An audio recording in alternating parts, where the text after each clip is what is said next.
Hello, everyone. This is Tom Fox back for another episode, and we are going to have what I think is going to be one of the most interesting podcasts that I've done recently today. I have with me Christian Perez, and he founded not only the most uniquely named law firm, but one of the most uniquely focused law firms that I've come across recently. It's called Thinkeen, sorry for my Texanese, Legal. That's Thinkeen. So, Christian, first of all, with butchering all of that, thank you so much for taking the time to visit with me today. Thank you for inviting me, Tom. I'm very, very happy to be here. So I was wondering if you could detail for us a little bit about your professional background and how that led you to found this most unique law firm. Well, thank you very much. Again, my name is Christian Perez Font. I'm an attorney by trade, and I think for a big part of my life, I was a corporate/transactional M&A attorney. Before I started drifting to the world of compliance. I've been a partner and worked in big multinational law firms and have advised clients in small, medium-sized, and big transactions in different industries, but mostly in healthcare, natural resources, and technology. So after I did my stint in big law, in 2008, I decided to give my career a spin and took an in-house job at Baxter International, a huge multinational healthcare company. And I was in charge of supporting the emerging markets organization within the Latin American region, as well as several manufacturing plants. That transition happened just right about when compliance was starting to pick up steam and was becoming, what we now call the new normal. I think that at the time that I joined Baxter, my workload was about 10% compliance related and then 90% compliance related. Business related. But by the time that I left Baxter 5 years later, things had changed dramatically. And I think my workload at that time was about 65% compliance and 35% day-to-day business related. And the truth is, I really enjoyed that transition.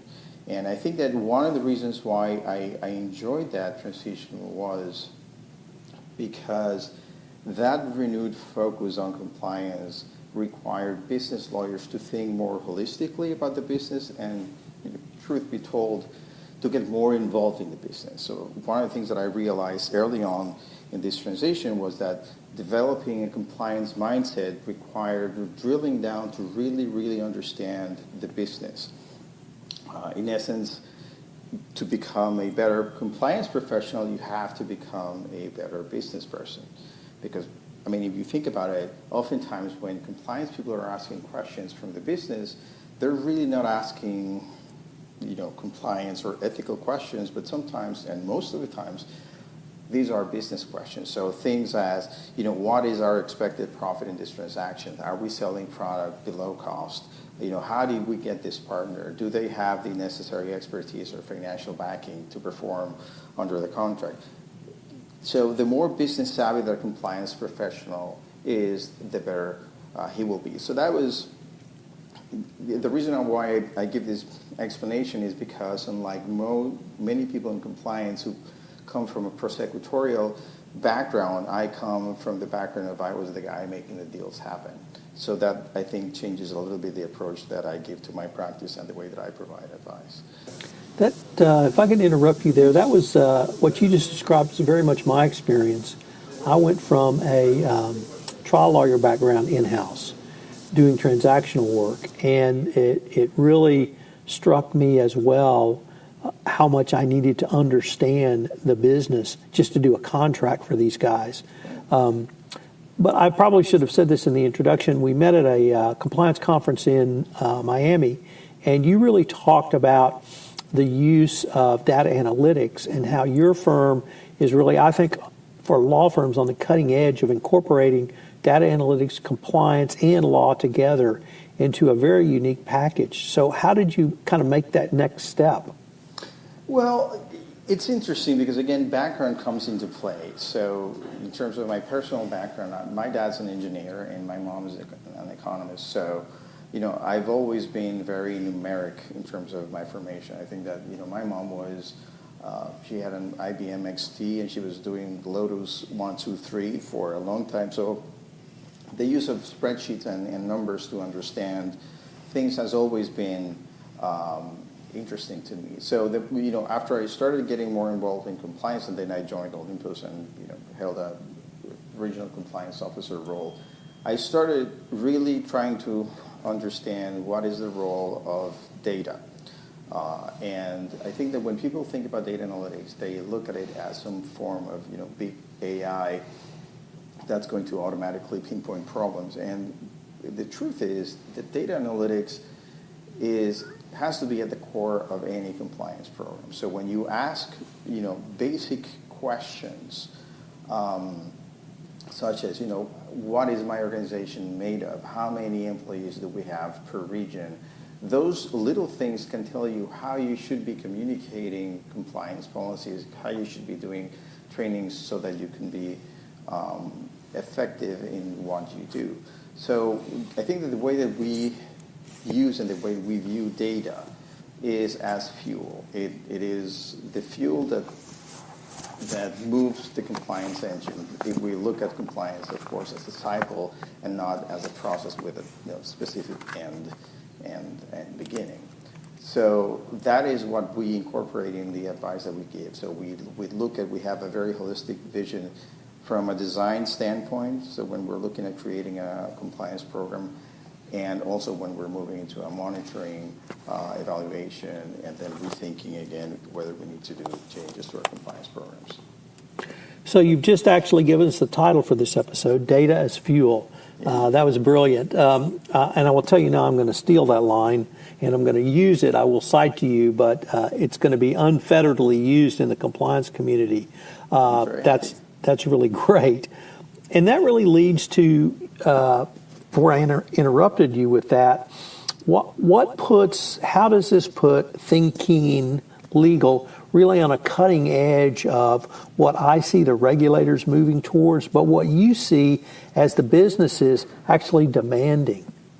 How are you able to incorporate all of those? Well, first of all, the interesting thing is that most of the data that's being used for compliance purposes is already there. It's not new data that we have to go and get. The data is there from the business side, so you just need to learn how to aggregate it, how to look for it, and then how to plug it in. Because I think first thing is we need to understand what data is. Data is just a set of values with respect to some pre-established qualitative or quantitative variables which you process to extract information. But you need to know what variables you're going to be using and how you're going to extract that information, because otherwise these are just numbers. So you have to know what you're looking for before you start collecting that data. And depending on the industry, that can be as simple as how many calls are we getting from our hotline, where are we getting these calls from, or if you're starting to get more complicated, for instance, in the healthcare industry, how many interactions with healthcare professionals or with foreign government officials are we having per year. But again, I think the thing that's the most important to understand is what is your industry and what is your company doing. Once you understand that, then you can start asking questions and developing those matrix to go and develop your own program. And then you have to look at whether you need to look at what's called structured data or unstructured data. And that is what we do as a company. We help you understand where you need to go and get that information to incorporate that into the compliance life cycle. Kristen, your law firm lists 3 key practice areas: mergers and acquisitions, transactional work, and compliance work. I was wondering if you could give some examples, if possible, about how Thinkeen has used its data proficiency in each one of those areas to help a general counsel, a corporation, or a lawyer move forward with one of those types of projects. Well, one of the things that I think makes us different is the fact that I am a civil law and common law trained lawyer. So I practiced law in Latin America throughout different jurisdictions for many, many years. And sometimes people feel in the context of cross-border transactions that there are concepts that you can immediately translate. but they're not necessarily translatable. And sometimes you have to be a little creative to achieve the same result. So let me give you an example.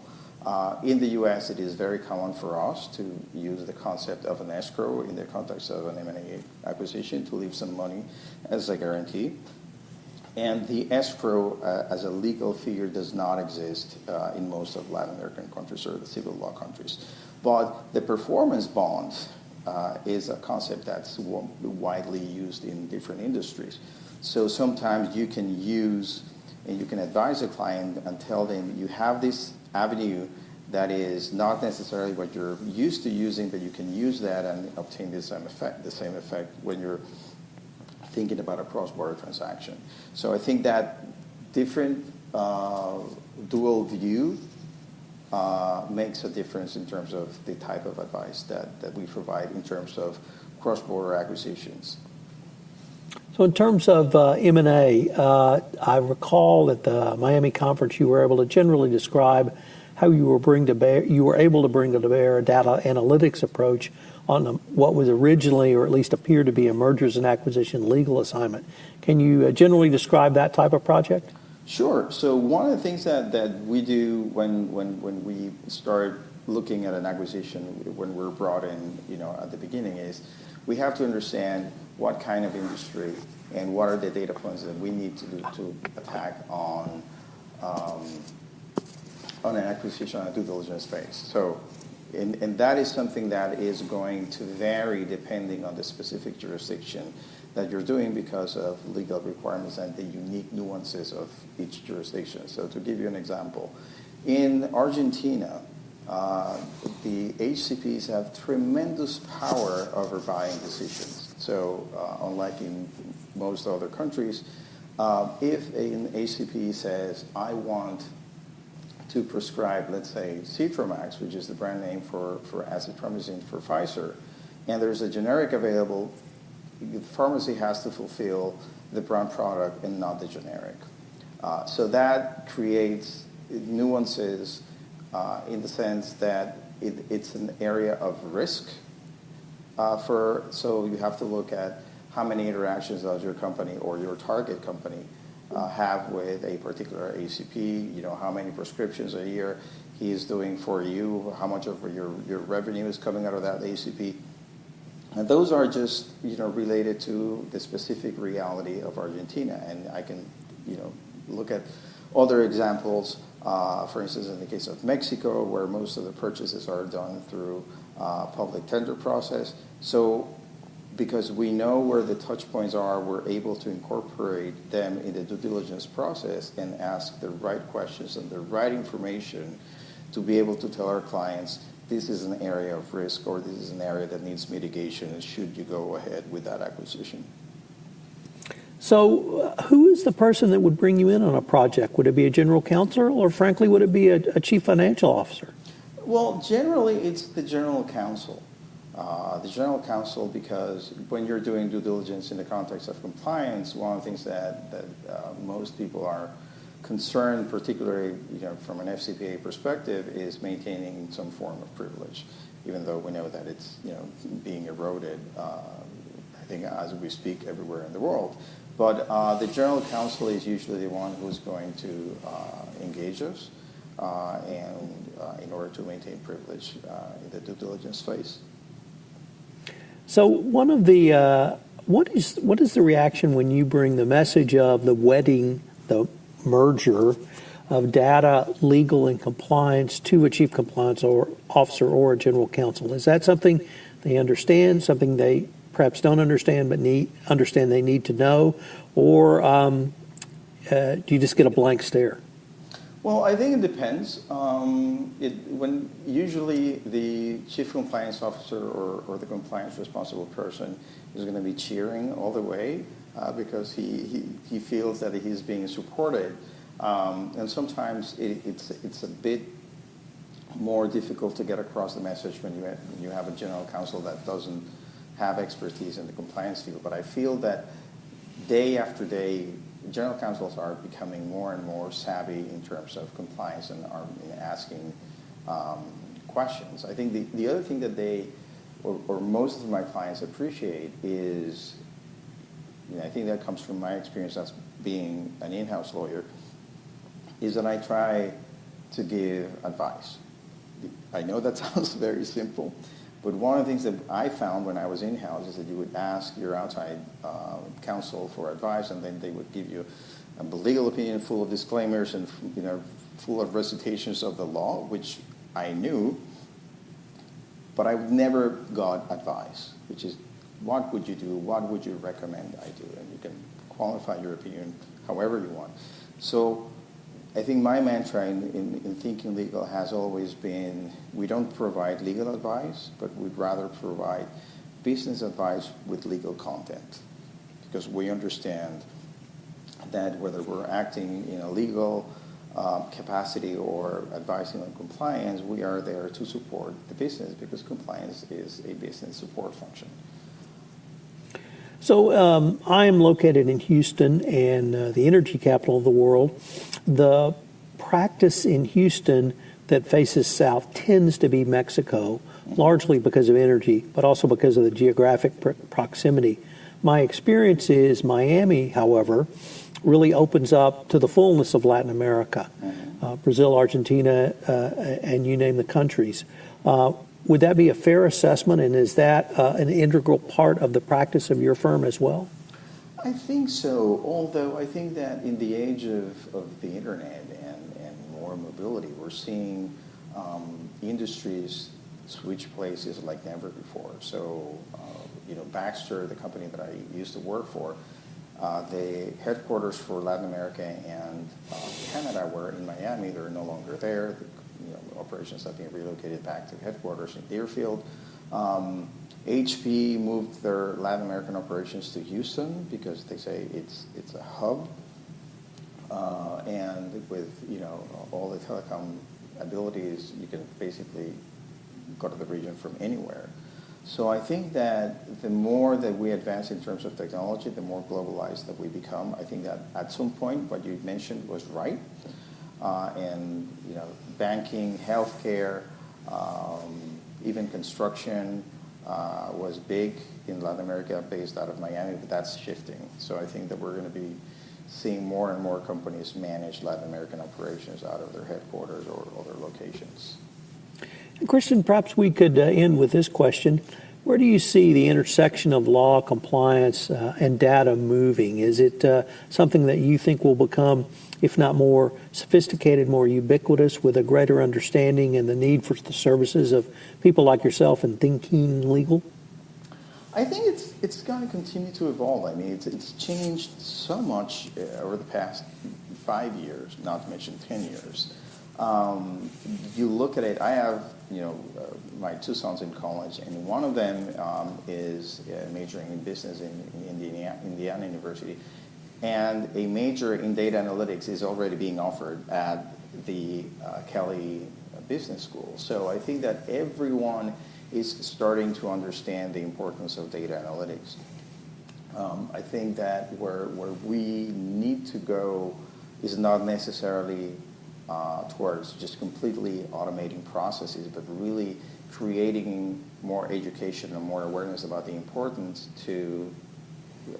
of understanding data so that you can extract the right information. Because the problem is that when you don't have the right data entry points, you can get information that is completely wrong, and we don't want that. We want information to be valuable as a fuel and also as a decision-making tool for people. So things are going to continue to evolve. I think that practitioners need to understand data.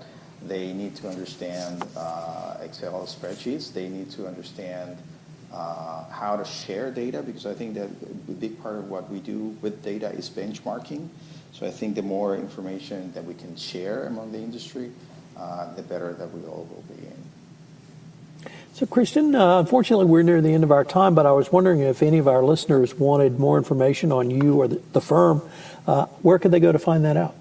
Well, they can go to thinkeenlegal.com, which is our website.